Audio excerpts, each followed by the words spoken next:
رمضان پاکستان، رمضان پاکستان۔ اچھا اب بڑھتے ہیں اپنے روزہ کشائی کے بچوں کی طرف، جن کو ملیں گے گفٹ ہیمپرز شکر گنج فوڈ پروڈکٹس کی طرف سے۔ Shakarganj food products limited dairy, tea creamer اور جوسز ورائٹی میں کئی برانڈز کے ساتھ پاکستان کا ایک فیمس فوڈ مینوفیکچرر ہے۔ 2006 میں جدید ترین tetra pack processing and packaging plant کے ساتھ قائم کیا گیا۔ شکر گنج کو اس ٹرانسمیشن میں گڈ ملک کے ساتھ شرکت کرنے پہ فخر ہے، جو اس کا فلیگ شپ UHT فل کریم دودھ ہے۔ روز روز گڈ ملک پیا کرو۔ بالکل۔ اور ہمارے ساتھ آج جن بچوں نے یہاں ہمارے ساتھ موجود ہیں ان کے نام ہیں شہباز، آئمہ مدثر، عبد الرحمان، حریم فاطمہ، روحا شہزاد، حنان، انمتا، عائشہ، حریم فاطمہ، آیان اور رضا اسلم۔ السلام علیکم بچوں، آپ سب تک گفٹس پہنچا دیے جائیں گے، یہ پہنچ رہے ہیں بلکہ آہستہ آہستہ۔ بھاری بھاری سے گفٹ ہاں ہیں، یہ کچھ بھاری بھاری سے۔ کیا حال ہیں آپ کے؟ ہادیہ کیسے ہیں ٹھیک ٹھاک بچوں؟ ہیں آپ بیٹا؟ رائٹ، آپ کو ملا ہے؟ یہ ہمیشہ کی لیجیے، طرح۔ یہ شکر گنج کی طرف سے گفٹ ہمیشہ آپ کی کے طرح لیے۔ ٹھیک ہمیشہ کی طرح ٹھیک ہیں ہماری پیاری سی ہادیہ ہاشمی۔ آپ کے ساتھ تو ہمیشہ ٹھیک رہوں گی۔ میرے ساتھ ٹھیک رہو گی، لیکن سمی بھائی کا میں کچھ کہہ نہیں سکتی بیٹا۔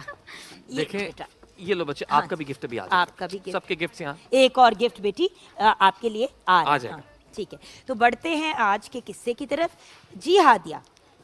بالکل ہمیشہ کی طرح۔ اچھا اب آپ سب نے پہلے قصہ سنا ہے، ٹھیک ہے؟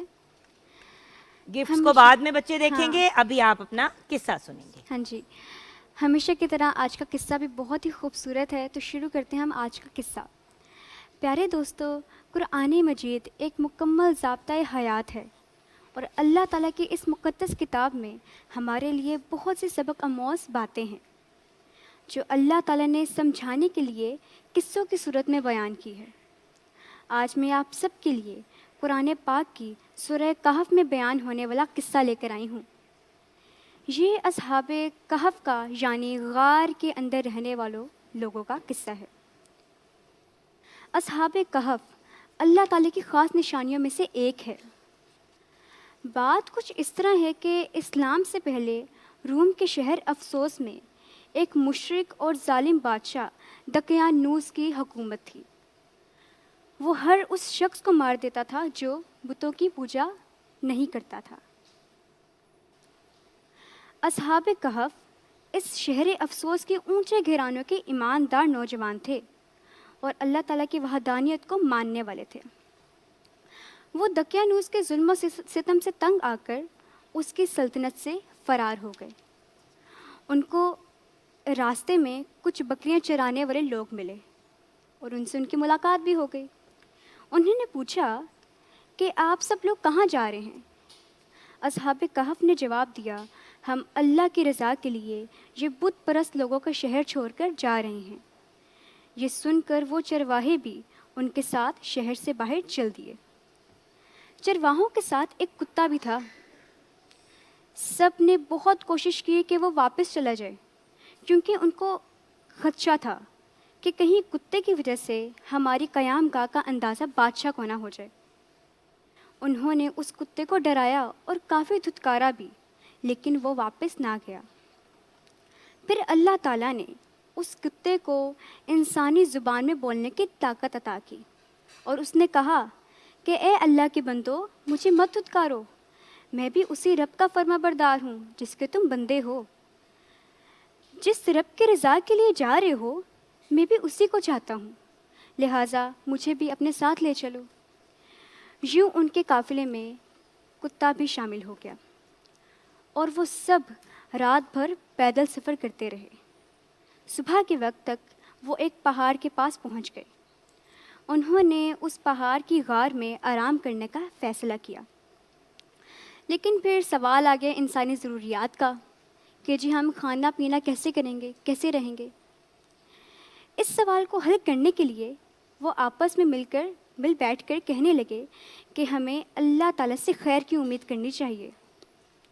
ہم پر اللہ تعالیٰ کا فضل ہوگا اور وہ ہم پر اپنی رحمت پھیلا دے گا۔ غار میں جا کر انہوں نے دعا کی، اے ہمارے رب، ہم پر رحم فرما۔ پھر آرام کی حالت میں ان پر نیند کا غلبہ ہوا، یعنی ان کو بہت زیادہ نیند آنے لگی، اور وہ سب سو گئے۔ بادشاہ دقیانوس نے اصحاب کہف کو ڈھونڈنے کی بہت کوشش کی۔ اس کو جب یہ خبر ملی کہ اصحاب کہف ایک غار میں داخل ہوئے تھے تو اس نے اپنے لوگوں کو حکم دیا کہ وہ اس غار کی انٹرس کو دیوار بنا کر بند کر دیں تاکہ اصحاب جو ہیں وہ اندر ہی بند ہو جائیں اور وہ اندر ہی فوت ہو جائیں۔ اس نے جس آدمی کو دیوار بنانے کے لیے بھیجا تھا وہ ایک بہت ہی نیک دل انسان تھا۔ اس نے سارا واقعہ اور اصحاب کہف کے نام ایک تختی پر لکھوا کر ایک صندوق میں بند کر کے دیوار کی بنیاد میں رکھ دیا۔ اصحاب کہف کو اللہ تعالیٰ نے ایسے نیند سلایا کہ وہ غار میں اگلے 300 سال تک سوتے ہی رہے۔ اس عرصے میں دقیانوس ہلاک ہو گیا، زمانے گزرتے رہے، سلطنتیں بدلتی رہیں۔ پھر ایک نیک اور اللہ تعالیٰ کی وحدانیت پر ایمان رکھنے والے بادشاہ بدروس کی حکومت آئی۔ بدروس کی حکومت کو 38 یعنی 68 سال گزر چکے تھے تو اس کے لوگوں میں فرقہ بندی شروع ہو گئی۔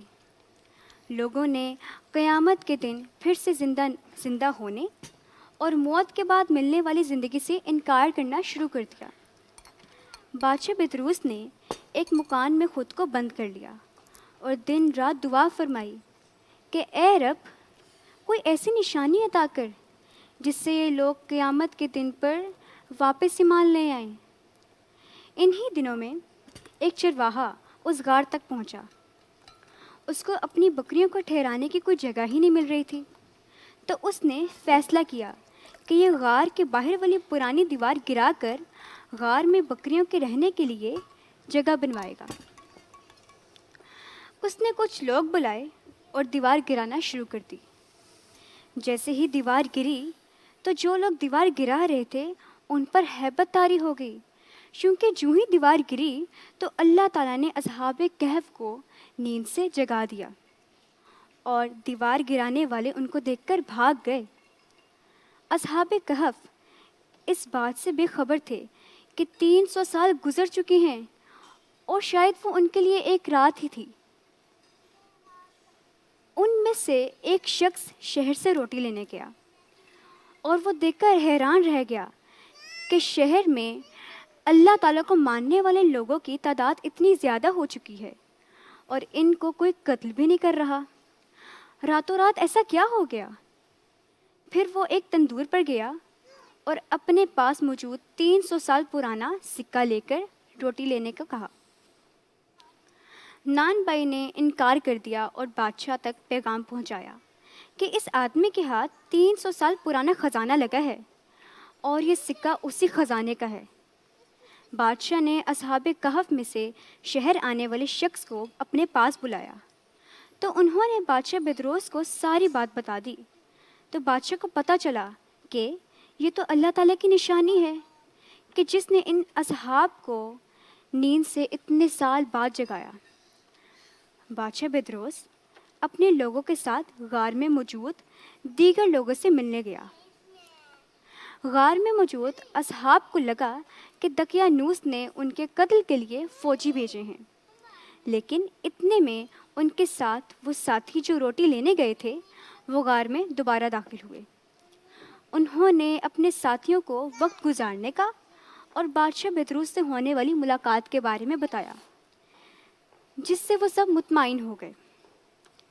پھر اس وقت کے بادشاہ بدروس نے صندوق میں سے تختی نکالی اور غار کے باہر لگوا دی، اور یوں اصحاب کہف کے جاگنے کی وجہ سے لوگوں کا قیامت کے دن پھر زندہ ہونے اور موت کے بعد ملنے والی زندگی پر واپس ایمان بحال ہو گیا۔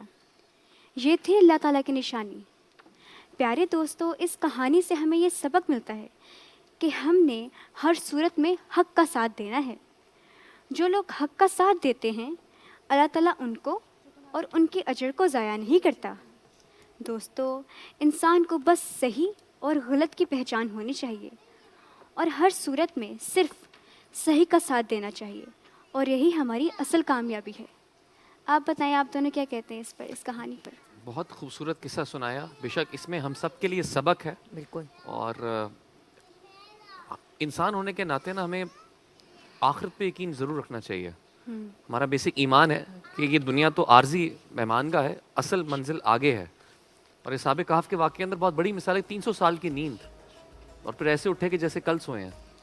بالکل. اور زندگی میں ہمیں جو لمحے ملتے ہیں ان کو ہمیں اپریشیٹ ضرور کرنا چاہیے, اور ان لمحوں میں جو لوگ ہمارے ساتھ ہیں ان کی قدر کرنی ان کی چاہیے. قدر کرنی چاہیے, کیونکہ ایک سے دوسرے دن کا نہیں پتا. کیونکہ جو لوگ 300 مطلب جو اتنا عرصہ سوئے, جب وہ جاگے تو وہ لوگ تو نہیں تھے نا ان کے ساتھ جو مطلب جو 300 سال پہلے تھے. So the point is at the end of the day ایک سے دوسرے لمحے, ایک سے آپ کی خبر نہیں ہے, دوسری آپ سانس کی کوئی گارنٹی نہیں ہے, تو اللہ کا شکر ادا کرنا چاہیے. رمضان پاکستان رمضان پاکستان